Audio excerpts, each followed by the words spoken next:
अशोकनगर वालदोनी इथलचा जो प्रकार आहे तो अत्यंत गंभीर आणि सेन्सिटिव्ह आहे। त्याच्यामुळे त्यांनी हा पॉइंट ऑफ इन्फॉर्मेशनच्या माध्यमातून या ठिकाणी तो मुद्दा मांडलाय। मी शासनातर्फे थोडक्यात खुलासा यासाठी करतोय की त्या ठिकाणी बौद्ध समाजाचे जे बांधव आहेत ते त्यांचा तीव्र भावना त्या जागे संदर्भामध्ये आहे। फक्त माहिती सभागृहात यासाठी देतोय की ती जी जागा आहे ते 30 एकर जागा आहे। त्या 30 एकर जागेमध्ये आपण आता या बौद्ध गयाच्या धर्तीवर एक मोठं सेंटर उभा करतोय।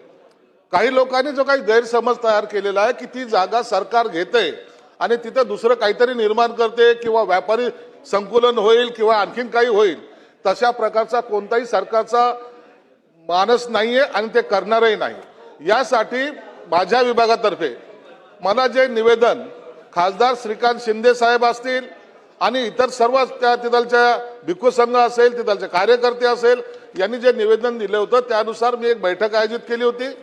बैठकीनंतर त्या बैठकीला सुद्धा त्या कॉर्पोरेशनचे आयुक्त असतील, पोलीस अधिकारी होते, MMRDAचे अधिकारी होते आणि स्वतः मी ती बैठक माझ्या दालनात घेतली होती।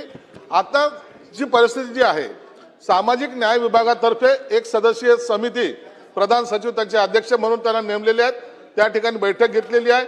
मी आपल्या माध्यमातून समाज बांधवांना सुद्धा एक विनंती करणार आहे की आपण कोणतेही जे गैरसमज पसरवत आहेत, कोणीतरी असं सांगितलं की बुलडोजर आणलं, गौतम बुद्धाचा पुतळा तोडला, कोणी सांगितलं बाबासाहेबांचा पुतळा तोडला, असे गैरसमज पसरून त्या ठिकाणचं वातावरण हे दूषित करण्याचा प्रयत्न करतात।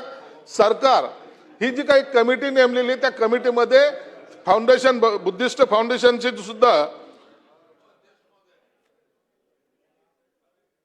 त्या फाउंडेशनचे सुद्धा माणसांना आम्ही त्यात इन्व्हॉल्व केलेलं आहे आणि त्याच्यावर एक सुंदर असं बौद्ध गया धर्तीवरचं वास्तू त्या ठिकाणी उभी राहणार आहे। कोणतंही गैरकाम तिथं केलं जाणार नाहीये आणि त्या ठिकाणचे TDR असतील की त्या ठिकाणचे अनेक काही जे मागण्या होत्या त्या संदर्भामध्ये सुद्धा आम्ही एक समिती नेमलेली आहे।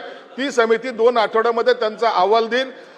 जर त्या ठिकाणी कोणी दोषी असेल तर त्यांच्यावर कारवाई केली जाईल।